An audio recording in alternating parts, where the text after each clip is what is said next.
আসসালামু আলাইকুম সবাইকে, শুভেচ্ছা ই ট্র্যাকার সলিউশনের পক্ষ থেকে। আজকে আমরা দেখব কিভাবে আমরা রিটেলার বানাবো এবং রিটেলারে আসলে কোন কোন কাজে ব্যবহার হবে, কিভাবে ব্যবহার হবে সেই বিষয়গুলো আমরা এখন দেখব। তো শুরুতে আমরা রিটেলার ফিচারে ট্যাপ করব। তো এইখানে আসলে আমরা কিছু সর্টিং দেখতে পাবো। নাম্বার 1 হচ্ছে এক্সিস্টিং, যে সমস্ত রিটেলার আমরা রেজিস্টার করেছি সেগুলোর ভিতরে কতগুলো আমার এক্সিস্টিং কাস্টমার সেগুলোর একটা সর্টিং এখানে পাবো। কতগুলো আমার পটেনশিয়াল কাস্টমার সেগুলোর সর্টিং পাবো। কতগুলো আমি আজকের দিনে ভিজিট করেছি সেগুলো পাবো। কতগুলো আমি আমার এখন পেন্ডিংয়ে আছে আমার সুপারভাইজার অ্যাপ্রুভারের জন্য, সেই লিস্টগুলো আমি পাবো। সো আমি এখানে বিভিন্ন সর্টিং ব্যবহার করে, বিভিন্ন ক্যাটাগরি ব্যবহার করে আমি আমার রিটেলারের তথ্য দেখতে পাবো। তো রিটেলার রেজিস্ট্রেশনের জন্য আমাদের প্রথম ধাপ হচ্ছে অ্যাড রিটেলারে ট্যাপ করা। অ্যাড রিটেলারে ট্যাপ করার পর আমাদের এইখানে একটা রিটেলার রেজিস্ট্রেশন ফর্ম আসবে, যেখানে আমরা রিটেলার সম্পর্কে কিছু প্রাথমিক তথ্য দিয়ে রিটেলারটাকে রেজিস্ট্রেশন করব। তো রেজিস্ট্রেশনের প্রথম তথ্য হিসাবে আসবে আমাদের শপের নেম। ধরে নিলাম মুন্না ইলেকট্রনিক্স, এটা আমাদের এক্সিস্টিং, ওনারের নাম মিস্টার মুন্না। অ্যাড্রেসটা আমরা অবশ্যই সিলেক্ট বাই ওন দিয়ে সিলেক্ট করে নিব। তো এটা সিলেক্ট করার সময় একটু সময় নেবে। আপনারা এখানে প্রয়োজনীয় ইনস্ট্রাকশন আপনাদের দেওয়া আছে যে আপনারা একটু খোলামেলা জায়গায় দাঁড়াবেন রিটেল পয়েন্টের সামনে, তাহলে ইমিডিয়েটলি আপনাদের রিটেল পয়েন্টের লোকেশনগুলো এটার মধ্যে চলে আসবে। এটা হয়তো আপনার ক্ষেত্রে 10 থেকে 15 সেকেন্ড আপনার সময় নিতে পারে, বা ক্ষেত্র বিশেষে যার মোবাইলে কনফিগারেশন একটু বেশি সময় নিতে পারে, বাট এটা একবারই আপনাকে নিতে হবে। তো আমরা দেখতে পাচ্ছি যে এখানে আমার একটা লোকেশন দেখাচ্ছে যে ইউ আর হেয়ার। এই যে আমি একটু জুম করে দেখাই, আপনি এটা একটু ভালো করে দেখবেন যে আপনাকে যে লোকেশনটা সে এখানে লিখে দিচ্ছে এবং আপনাকে সে ম্যাপের মধ্যে যেটা দেখাচ্ছে সেগুলো এক কিনা।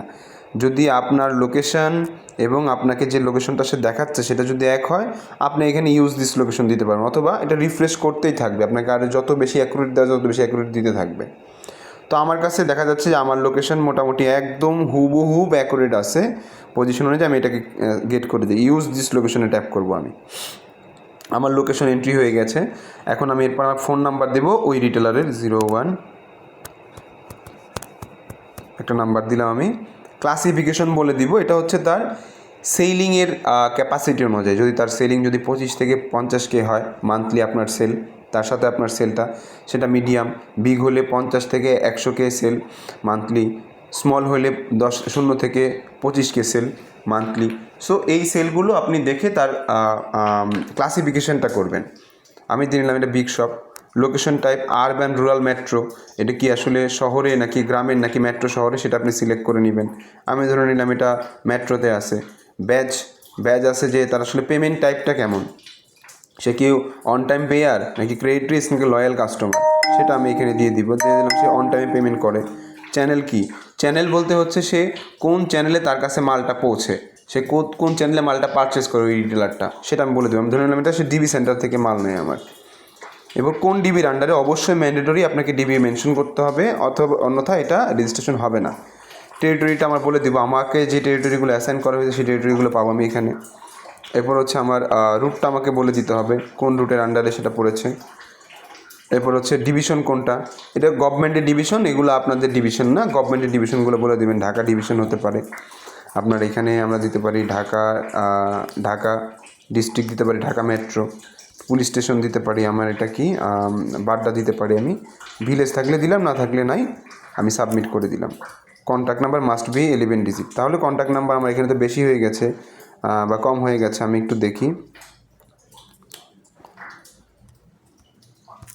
আমি একটু ট্রাই করে দেখি। হিয়ার ইউ গো, আপনার রেজিস্ট্রেশন কমপ্লিট। তো রেজিস্ট্রেশন হওয়ার পর প্রাথমিকভাবে এটা পেন্ডিংয়ে থাকবে। এই পেন্ডিংয়ের ডাটাটা রিটেলারটা আপনার সুপারভাইজারের অনুমোদনের অপেক্ষায় থাকবে। আপনি সুপারভাইজারের অনুমোদন ছাড়া এই পয়েন্টটা ভিজিট করতে পারবেন না, বা আপনার রিটেল পয়েন্টে ওই ডাটাটা যাবে না, বা হচ্ছে আপনার রুট প্ল্যানে ওই ডাটাটা আপনি পাবেন না। সো আপনি আপনার সুপারভাইজারকে ইম্পোজ করবেন বা তাকে রিকোয়েস্ট করবেন যে আপনার পেন্ডিং লিস্টে যাতে পেন্ডিং যে রিটেলার পয়েন্টগুলো সেগুলো যাতে অ্যাপ্রুভ করে দেয়। সো আমরা এখন দেখলাম যে আমরা কিভাবে আসলে রিটেলার রেজিস্ট্রেশন করতে পারি এবং রেজিস্ট্রেশনের পর সেটা কী অবস্থায় থাকে এবং সুপারভাইজার সেটাকে অ্যাপ্রুভ না করা পর্যন্ত আমরা এটাকে ভিজিট করতে পারছি না। এই সামগ্রিক বিষয়গুলো আমরা বুঝতে পারলাম। ধন্যবাদ সবাইকে।